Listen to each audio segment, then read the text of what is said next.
Olá, sejam muito bem-vindos a mais uma edição da entrevista da semana do Portal Brasil 61. Lembrando que para ter acesso aos nossos conteúdos, basta acessar brasil61.com ou nos acompanhar pelas nossas redes sociais, Facebook, Twitter e Instagram. Bom, na nossa entrevista de hoje, vamos conversar com o presidente da Confederação Nacional de Municípios, a CNM, Glademir Harold. No nosso bate-papo, vamos abordar os principais impactos da pandemia do novo coronavírus nos municípios, assim também como a relação com o governo federal e as eleições municipais previstas para ocorrerem ainda este ano. Presidente, é um prazer recebê-lo. Prazer é meu estar conversando contigo, Marquesan, sobre esses temas tão importantes e que acabam impactando positivamente ou negativamente na vida das pessoas em todo o Brasil. Certo, com certeza. Bom, presidente, a primeira pergunta, então, pegando um gancho sobre essa mobilização que o senhor conduziu há mais de 10 anos, que mostra o poder dos gestores trabalhando juntos em prol de uma causa, né? Qual que é a importância dessa união de uma confederação nos tempos de hoje para buscar melhorias para os municípios? A Confederação Nacional tem uma história, né? Começou há 40 anos atrás, né? Pessoas se reuniram, sonharam, sentiram a necessidade de os municípios terem efetivamente uma entidade que pudesse representar esses municípios, né? E fundaram a nossa Confederação Nacional de Municípios, né? Muitos assumiram, todos fizeram um trabalho bom, né? Ajudaram na construção da entidade e, num determinado período, assumiu uma pessoa com o respeito que eu tenho a todos, mas assumiu uma pessoa chamado de Paulo Zielkowski, né? Ex-prefeito de Mariana Pimentel, uma cidade no Rio Grande do Sul, né? E que acabou transformando, com o seu trabalho, com a sua luta, com o seu conhecimento, com a sua garra, acabou transformando a Confederação no que ela é hoje, né? Um espaço enorme, uma estrutura maravilhosa, não só física, mas principalmente técnica, né? Com a participação de aproximadamente 5.200 municípios filiados, né? Com uma missão muito importante, que é trabalhar para melhorar a vida das pessoas que vivem em cada município do Brasil. E o Paulo, por esse trabalho, o Zielkowski acabou se tornando, né, pelo menos no meu entendimento, o maior líder municipalista deste país. Nós devemos muito a ele, o movimento municipalista brasileiro deve muito ao presidente Paulo Zielkowski. E hoje mesmo eu não tenho nenhuma dificuldade em falar publicamente que eu consulto todas as semanas, todos os dias, o presidente Paulo, porque a gente não pode abandonar, deixar de lado, né, uma experiência, um conhecimento, um entendimento e uma compreensão, não só do movimento municipalista brasileiro, mas da Federação Brasileira.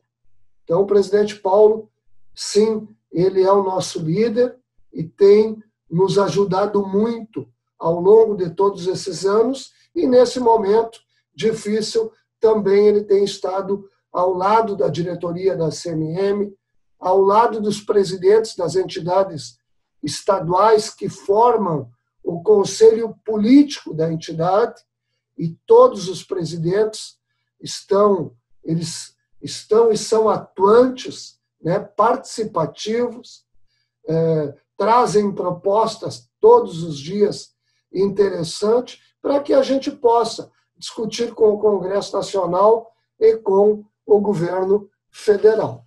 Bom, dando continuidade então, presidente, que por conta da pandemia, né, mostrou-se ainda mais necessário esse diálogo entre os municípios, estados e a União. Hoje, como é que está essa relação? Os gestores, eles têm conseguido espaço de fala? E qual que é a principal dificuldade encontrada atualmente nessa relação? É uma luta constante, né?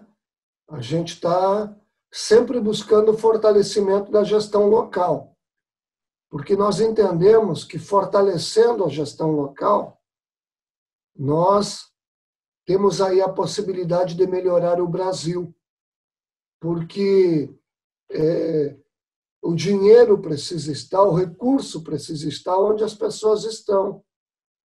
E elas estão em cada município do Brasil, né? Se nós melhorarmos as condições para que os gestores locais possam efetivamente oferecer serviços de qualidade à população brasileira, especialmente aqueles brasileiros que mais precisam dos serviços públicos, né? Nós estaremos melhorando com isso a vida da população como um todo. Então, o fortalecimento da gestão local, no nosso entendimento, é a saída, a alternativa para muitos dos problemas da sociedade brasileira, né? Vários países desenvolvidos têm o município como uma ferramenta importante, a mais importante, na prestação dos serviços públicos à população brasileira. Aqui no Brasil, os municípios são os que prestam a maior quantidade de serviços à população, mas tem uma participação pequena no bolo tributário, né? Então, nós temos uma dificuldade enorme. Por quê? Porque a Constituição de 88, ela mais ou menos bem, ela atribuiu as responsabilidades de cada um dos entes federados. E mais ou menos bem, ela também compartilhou o bolo tributário arrecadado pelos entes federados, né? De 88 para cá, o que houve foi que a União, especialmente, repassou atribuições que antes eram dela, e alguns estados também, que eram deles, para os municípios. E não houve, né, a transferência na mesma proporção dos recursos, para que os gestores pudessem fazer frente a essas novas responsabilidades. Se você voltar no tempo, você pesquisar isso, você é mais jovem, mas se você voltar no tempo e fizer uma pesquisa, você vai ver que nos postos de saúde dos municípios tinham médicos profissionais contratados pela União e pelos estados. Hoje isto não existe mais. Esta atenção básica, ela é 100% bancada na área da saúde, 100% bancada pelos municípios. Isso fez com que, com o tempo passando, os anos foram passando, mais atribuições e os recursos não foram transferidos na mesma proporção, evidentemente que os municípios, a cada período, acabam tendo mais dificuldade orçamentária, né? Então, é esta a nossa luta, né? É mostrar para o Congresso Nacional, para o governo da União, a importância dos municípios para a sociedade brasileira, né? E buscar uma participação adequada no bolo tributário, uma participação, um percentual que a gente possa fazer frente às nossas responsabilidades, principalmente prestando serviços de qualidade. O serviço, na verdade, ele não está, no nosso entendimento, como deveria ser, em todas as áreas, né? Se você fizer uma medição na qualidade do ensino público no Brasil, você vai ver que não é satisfatório. Então, nós precisamos melhorar em todos os sentidos. Ok, agora, nessa questão financeira, presidente, o senhor considera que o auxílio destinado pela União aos entes, ele será suficiente para atender todas essas demandas? Você está falando do apoio financeiro da Lei Complementar 173. É isto, Isso, né? exatamente. Que Isso. liberou 60 bilhões de reais para estados e municípios. Perfeito. 37 bilhões para estados e 23 bilhões para municípios. 3 É isso. bilhões para os municípios deverão ser aplicados na saúde, no combate à pandemia ou na assistência social. A assistência social, neste momento, está sendo uma área muito demandada, por conta de que o Brasil já tinha um número significativo de pessoas vivendo em situação de vulnerabilidade. Este número aumentou por conta da pandemia.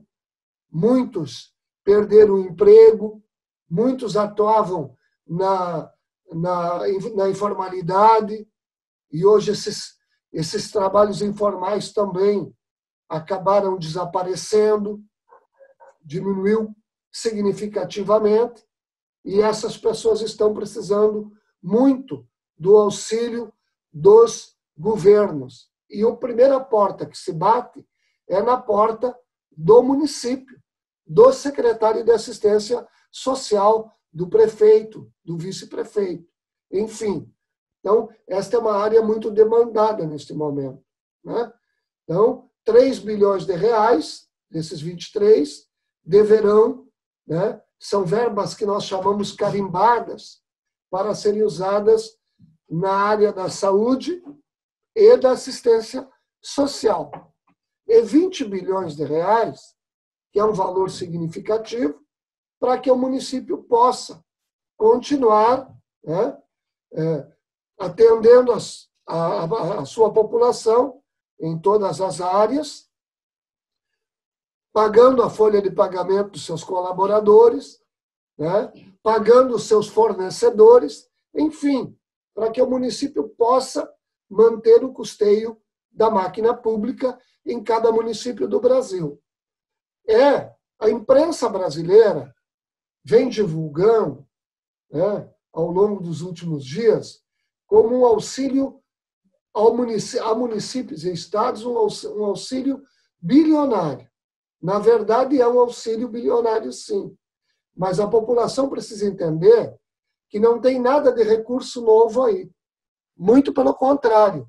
É para compensar, é para apenas compensar parte das perdas que os municípios vão ter na arrecadação até o final do ano. Veja bem, um estudo da Confederação, né, está nos mostrando que os municípios terão perdas na sua arrecadação até o final deste ano, um valor de 74 bilhões de reais. Então, 23 bi, que é um auxílio importante e que nós agradecemos ao Congresso Nacional o empenho dos deputados, dos senadores, do presidente Rodrigo Maia, do presidente Davi Alcolumbre, do governo, né, por esse auxílio, mas ele representa apenas 30% da diminuição que nós teremos das nossas arrecadações por conta da pandemia. E esse auxílio, ele será disponibilizado em 4 parcelas. Foi agora em junho, vai ser em julho, agosto e setembro. Eu estou muito preocupado, o movimento municipalista está muito preocupado com os demais meses até o final do ano. Setembro, outubro, novembro, dezembro, né? Por conta de que a arrecadação ainda não estará recuperada e os compromissos, né? Aquilo que foi planejado pela lei orçamentária ao longo deste ano, né? Eles vão acontecer. As responsabilidades no atendimento da população não vai parar. O compromisso com o pagamento da folha dos colaboradores, o compromisso no pagamento com os fornecedores, isso vai continuar acontecendo. Então, se nada mais acontecer até o final do ano, em matéria de apoio financeiro aos municípios, eu não posso falar pelos estados, mas imagino que a mesma situação estão vivendo os governadores. Se nada mais acontecer, os prefeitos e prefeitas do Brasil terão enormes dificuldades nos últimos meses do ano. E posso te afirmar, vamos sim atrasar, infelizmente, a folha de pagamento dos nossos colaboradores em muitos municípios do Brasil. Certo. Bom, dando continuidade então, presidente, além dessa questão financeira, né, quais foram os outros impactos diretos e indiretos que a pandemia trouxe aos municípios? Impacto por conta da saúde das pessoas, né? Isto é o que mais tem preocupado os gestores locais, né? A necessidade de criar as condições mínimas para atender a saúde das pessoas, a preocupação com leitos, principalmente os pequenos municípios, né? Que não têm um hospital, ou se tem um hospital é de pequeno porte, esse hospital não possui leito de UTI. Então, há uma preocupação constante de quando houver a necessidade de transferir um paciente para uma referência, né, que esta referência tenha as condições mínimas de receber o paciente transferido. Então, tudo isso tem mexido muito com o emocional de cada gestor local, né? A preocupação com a sua saúde, para que ele esteja bem para poder atender a sua população, a preocupação com a saúde da sua família e a responsabilidade também, né, com a saúde dos seus munícipes. Além disso, né, por conta da pandemia também, esta demanda que eu te falei na área social. Muitas famílias no Brasil necessitando de auxílio, né? A gente pode constatar através deste auxílio que o governo está oferecendo, né, aos desempregados, aos trabalhadores informais, enfim, de R$600 por mês, né? O número de pessoas que buscaram, através do seu cadastro, este auxílio, né? Isso também acontece nos municípios. O número de famílias é muito grande, que está buscando uma cesta básica, um kit alimentação, né? Aquelas famílias menos favorecidas economicamente e que tinham o filho na rede escolar municipal, e lá era servido a merenda escolar. Hoje não está tendo aula, a escola não está funcionando, o aluno não está frequentando a sala de aula. E por conta disso também, né, não tem acesso à merenda escolar, que em muitas famílias, infelizmente, talvez fosse a única refeição do filho, a merenda escolar, né? Então, essas famílias estão procurando o poder público no sentido de auxílio a kit alimentação, a cesta básica, para poder terem o que colocar na mesa para a sua família. Aí há uma demanda muito grande e uma preocupação muito grande dos gestores locais, no sentido de terem as condições necessárias para poder fazer este atendimento. E outros auxílios na questão da assistência social, importante também, difícil de falar, até mesmo o número de auxílios funerais aumentou muito em vários municípios do Brasil neste período. Nós estamos tendo aí uma média de mais de 1.000 óbitos por dia por conta da pandemia, né? E, evidentemente, que isto preocupa e preocupa muito todos os gestores municipais do Brasil. A próxima pergunta é no sentido de que a pandemia também trouxe à tona, com mais força, né, a falta de saneamento básico em algumas cidades. Hoje, o Congresso Nacional tem nas mãos o novo marco do saneamento, que está previsto para ser votado aí nas próximas semanas, né? Então, eu queria saber do senhor qual que é a avaliação da CNM em relação a esse projeto, né? A entrada de empresas privadas, ela de fato pode melhorar a infraestrutura nos municípios? Nós trabalhamos muito isso, essa proposta, a gente participou com o deputado de São Paulo, não estou lembrando o nome dele aqui agora, mas o deputado de São Paulo, ele esteve várias vezes na CNM com a gente, né, debatendo essa proposta. A gente alterou vários pontos, né? Evidentemente que ainda tem um ou outro detalhe que nós não estamos concordando ainda, que precisaria alterar, mas, de modo geral, o que o Congresso Nacional está alegando e os envolvidos com a proposta é de que a situação como está, ela não pode permanecer, né? O Brasil está muito atrasado nesse sentido, né?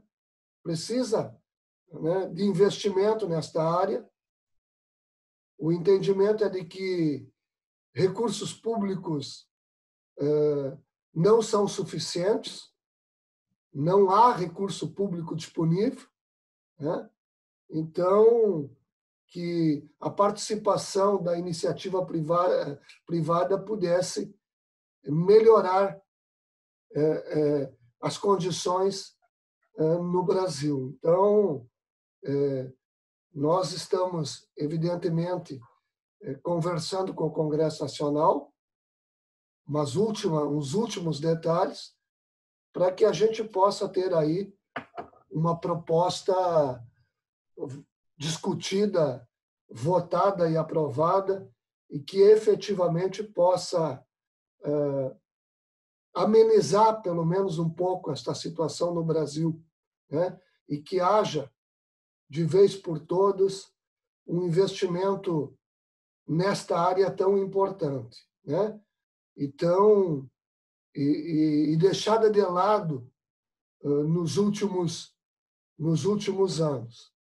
Então, há um estudo aí da Organização das Nações de que para cada real, a ONU tem dito isso, de cada real investido em saneamento, você economizaria de 4 a 5 reais em saúde, né? Eu acho que o Brasil precisa começar a fazer esse enfrentamento de vez por todas, né? E aí, evidentemente, que tem que buscar encontrar o melhor caminho, né, para que haja efetivamente uma solução. E, evidentemente, que esse debate é muito complexo, né? Você tem várias propostas, posições, né? E a gente precisa respeitar, acima de tudo, e ouvir a todos, né? Eu acho que é o que o Brasil está mais precisando neste momento, é de diálogo, né? É de que as entidades possam propor, participar do debate e serem ouvidas. E cabe ao Congresso Nacional, né, a responsabilidade de tomar a melhor decisão em favor da população brasileira. Mas é um tema extremamente importante.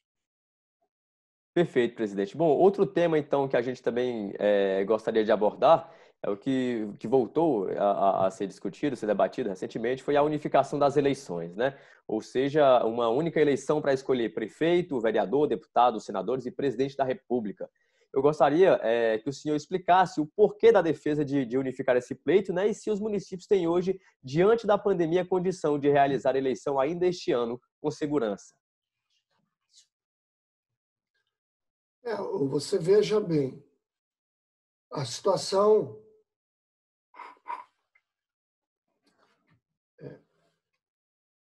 essa situação das eleições, nós estamos entendendo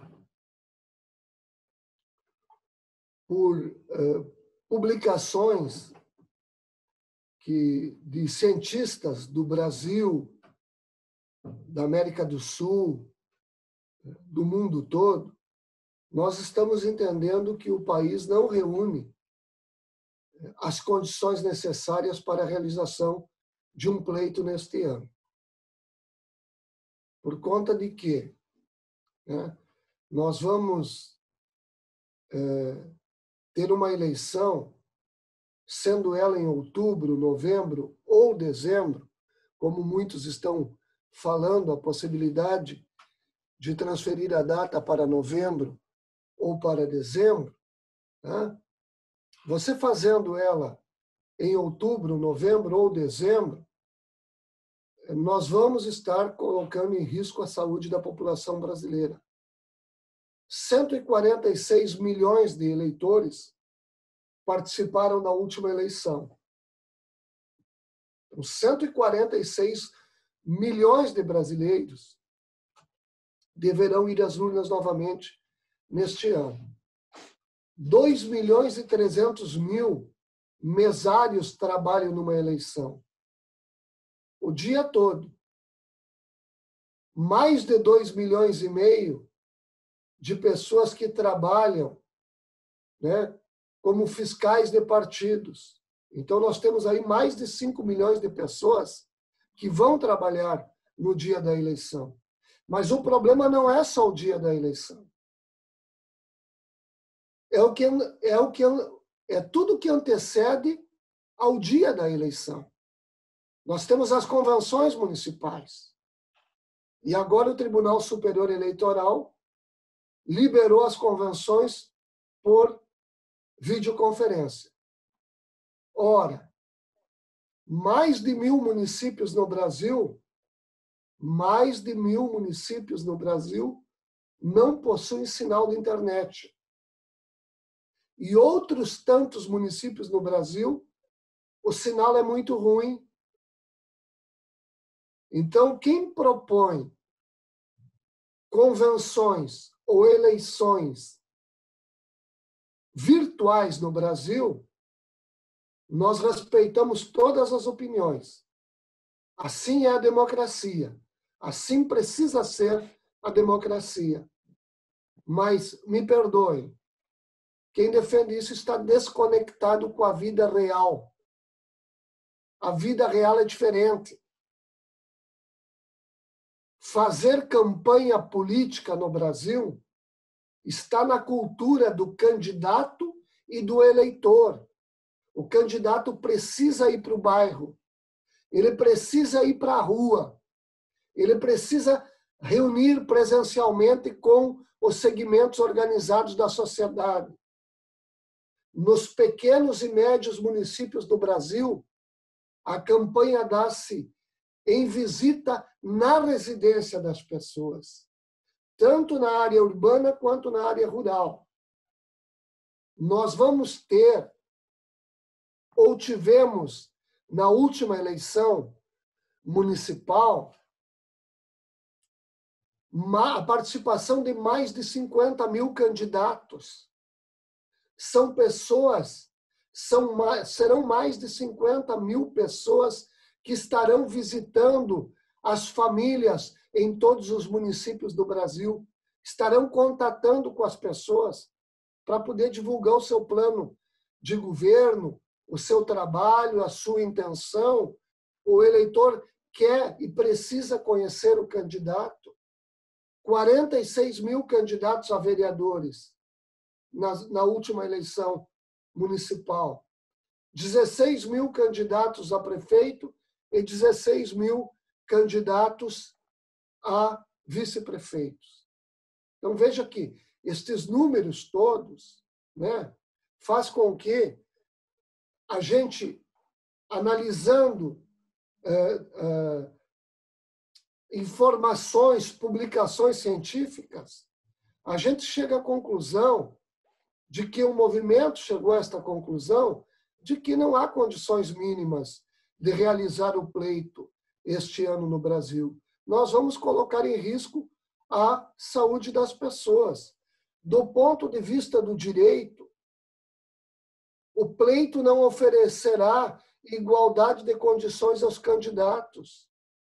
Nós temos 1.313 prefeitos e prefeitas no Brasil que estão com idade superior a 60 anos. 82% deles têm direito a concorrer à reeleição. 1.040.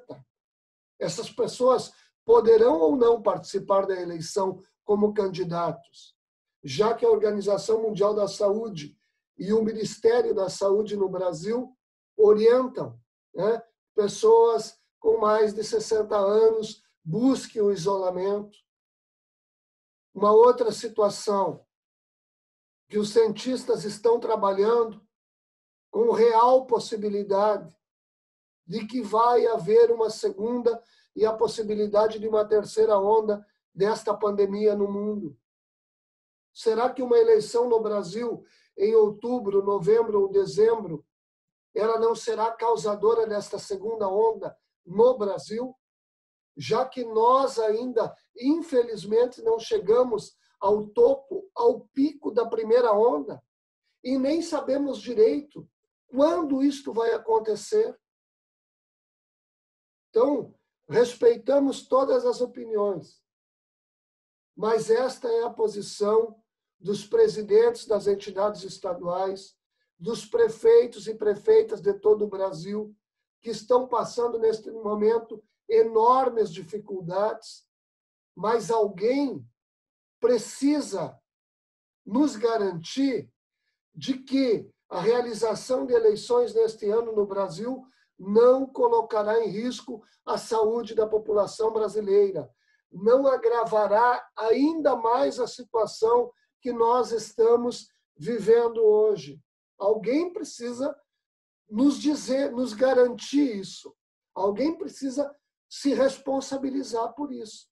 Então, esta é a posição do movimento municipalista brasileiro. E, historicamente, nós sempre defendemos a unificação dos mandatos.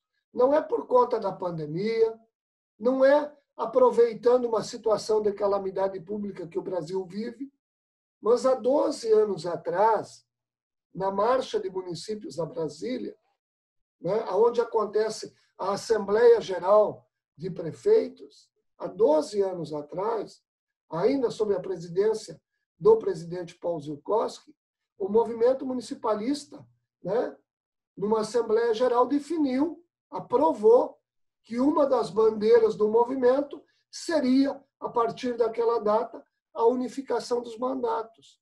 Por quê? Porque os nossos orçamentos não se conversam.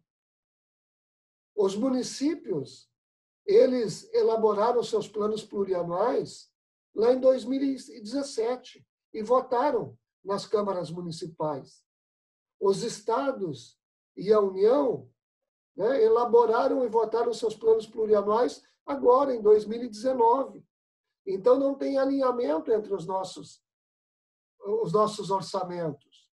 Nós temos milhares e milhares de obras paralisadas no Brasil. Um estudo do TCU mostra que precisaria mais de 100 bilhões de reais para concluir essas obras. O Brasil não tem esse dinheiro. E muitas dessas obras paralisadas é por conta da falta do alinhamento dos nossos orçamentos, do alinhamento do orçamento da União, dos estados e dos municípios. Sem contar que a cada 2 anos tem eleições no Brasil. Um ano nós fizemos política pública e um ano nós fizemos política partidária. E o custo de uma eleição? Mas quem banca uma eleição é o recurso público. Mas que recurso público? Não existe dinheiro público. Não existe recurso público. O recurso público é buscado na sociedade produtiva brasileira. É ela que paga a conta. 34% do que é produzido no Brasil vira recurso público. Quem paga a conta de uma eleição é a sociedade produtiva brasileira. O Brasil é um país pobre, com tantas necessidades. Você falou a falta de saneamento básico. Não tem dinheiro para efetivamente trabalhar saneamento básico, mas tem dinheiro para a cada 2 anos realizar uma eleição no Brasil. Então, isso tudo precisa ser avaliado, pensado com muita responsabilidade, com muito diálogo, com respeito a todas as posições. O regime é democrático e precisa ser trabalhado desta forma, né?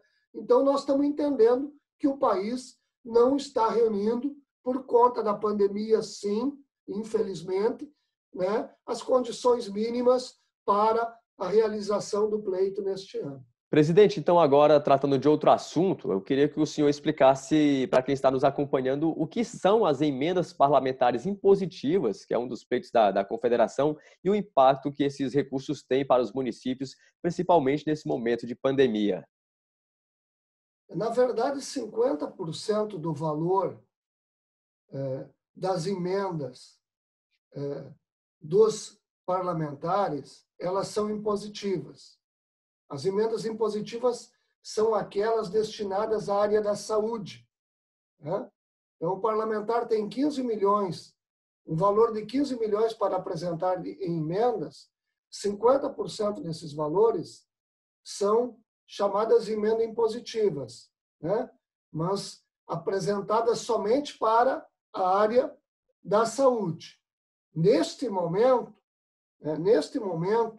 num acordo, houve um acordo e todas as emendas, na medida do possível, estão sendo apresentadas para a área da saúde por conta da pandemia. Mas é bem verdade que depois, eu não lembro se é 2015 ou 2016, que 50% do valor das emendas viraram impositivas, o fluxo ele melhorou, especialmente nos últimos meses agora, até por conta da própria situação que nós estamos vivendo, né? E essas emendas acabam ajudando os gestores locais, quando liberadas, a fazer um enfrentamento ao Covid-19. Então, é uma situação que nós entendemos que é importante porque a área da saúde sempre tem muita demanda. Então, os parlamentares tomaram esta decisão lá no ano de 2015, 2016, né? E esses recursos são sempre muito, muito bem-vindos. Ajudam muito porque são recursos extraordinários que acabam, né, chegando aos gestores municipais. E isso acaba sendo importante em alguns momentos decisivos. Certo, muito bem, presidente. Bom, ainda falando aqui sobre recurso, né, os municípios eles também poderão receber pelo menos 60% dos recursos das chamadas transferências especiais. Atualmente, os municípios, presidente, eles precisam mais de recursos para custeio ou investimento, né? O que pesa mais para o gestor e por quê? Na verdade, a gente está precisando muito para custeio. Não que investimento não seja prioridade também, claro que é, né?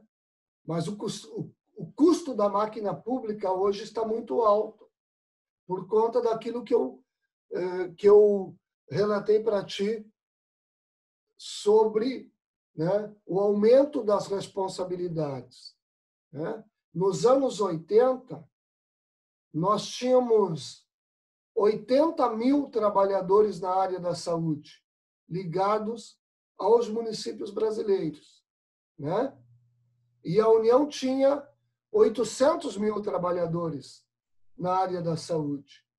Hoje, os municípios têm 1.600.000 profissionais contratados e a União, algo em torno de 50, no máximo 60 mil. Você vê que inverteu totalmente os números, né? Então, isso criou, por conta dessas responsabilidades transferidas, tu cria um custo da máquina pública fixo, que nós chamamos do custeio da máquina pública, né? Que é o dia a dia, o combustível, o medicamento, né? Isso tem um custo muito alto, né? E, normalmente, o aumento da arrecadação de um ano para o outro não acompanha, né, o aumento desses insumos que a gente trabalha com nas administrações municipais. Então, o combustível tem um aumento, a energia tem um aumento maior do que normalmente o aumento da arrecadação do município, né? Então, cada ano que passa, né, o cobertor fica menor, a dificuldade aumenta, né? E aí, evidentemente, que o prefeito precisa trabalhar, a prefeita, com todas essas dificuldades. Mas o custeio tem sido uma preocupação, os recursos para o custeio tem sido uma preocupação muito grande dos gestores locais. Imagina num momento como este, você não conseguir pagar em dia os profissionais da área da saúde e da assistência social, né? Claro que causa uma dificuldade ainda maior. Então, é uma preocupação constante. O investimento, você corre atrás, você briga por ele, né? Mas se ele não vem no momento certo, naquele período, ele acaba, daqui a pouco, em outro momento, você acaba conseguindo, mas o recurso para o custeio da máquina pública, não. Você precisa dele naquele momento, né? Ele é diário, né? Então, isso, sim, preocupa muito a todos os gestores do Brasil. Certo. Bom, dando continuidade, presidente, agora sobre o Fundo de Participação dos Municípios. Eu gostaria que o senhor explicasse como é que funciona e a importância desses recursos para a folha do município, né? Com a possível queda no repasse do adicional de 1% do FM de julho e de dezembro por conta da pandemia, como é que os municípios eles podem se preparar para amenizar o impacto negativo que isso terá nas contas públicas? Você vê que o FPM é um recurso que muitos costumam falar que é uma transferência do governo para os municípios. Na verdade, é uma transferência obrigatória, estabelecida pela Constituição Federal, né? O FPM, o Fundo de Participação, ele é formado pela arrecadação de IPI e de imposto de renda, né? Tudo que o governo arrecada em IPI, imposto de renda, ele transfere 24,5% para os municípios. Essa transferência é feita nos dias 10, 20 e 30 de cada mês, né? Então, boa parte dos municípios do Brasil tem a sua maior arrecadação é o Fundo de Participação dos Municípios. Agora, precisa deixar muito claro que não é nenhum favor do governo. Isso é constitucional. E tem uma outra situação que nós precisamos deixar clara. O IPI, esse imposto, ele é produzido em cada município do Brasil. É lá que as empresas industrializam. O imposto de renda, ele é produzido em cada município do Brasil. É lá que a empresa está estabelecida. Por conta do seu lucro, ela recolhe imposto de renda. É lá que as pessoas trabalham. Por conta da sua renda, recolhe o imposto de renda. O governo arrecada e transfere parte para os municípios, né? Uma transferência importante constitucional. Tanto é que você falou do 1% de julho e do 1% de dezembro, né? Esse 1% de julho isso foi construído através de uma proposta de emenda constitucional, porque isso está na Constituição, essa distribuição. tanto o de julho quanto o de dezembro. E esses valores que nós conseguimos aumentar na participação deste fundo são extremamente importantes para todos os municípios do Brasil. Aliás, nós estamos lutando por mais 1% para o mês de setembro. Já foi aprovado no Senado, aprovado na Câmara dos Deputados em primeiro turno, falta apenas a votação do segundo turno. Nós esperamos que isso possa acontecer este ano ainda, para que os municípios possam, a partir do ano que vem, começar a receber mais um percentual no mês de setembro. Este 1% do mês de setembro, ele será dividido, ele será complementado em 4 anos.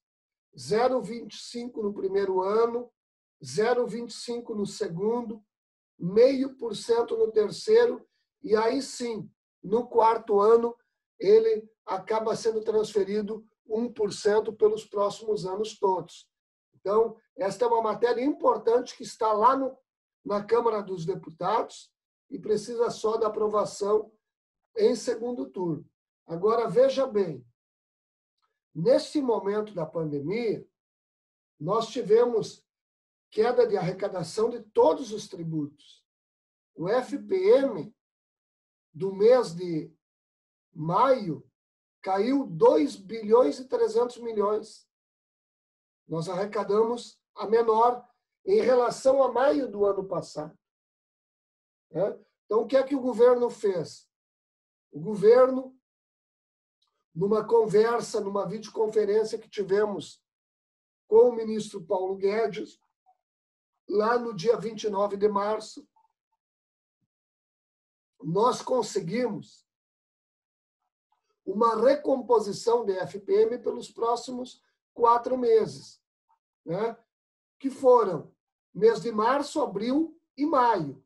Esses 3 meses já foram pagos esta recomposição. Agora, junho, nós vamos ver qual vai ser a queda da arrecadação do FPM em relação a junho do ano passado, e o governo vai fazer a recomposição no mês de julho. Agora, o que nos preocupa, Marquesan, é que nós, mesmo assim, com esta recomposição dos 4 meses, nós vamos ter aí uma queda de arrecadação, desta arrecadação, até o final do ano, mesmo com essa recomposição, na ordem de 6 bilhões de reais ainda. O ICMS é a mesma coisa. Nós vamos ter aí uma queda de arrecadação até o final do ano do ICMS, que é outra receita importante para os municípios, até porque 25% do que os estados arrecadam pertencem aos municípios. E nós vamos ter aí uma queda de algo em torno de 22 bilhões de reais no ICMS até o final do ano.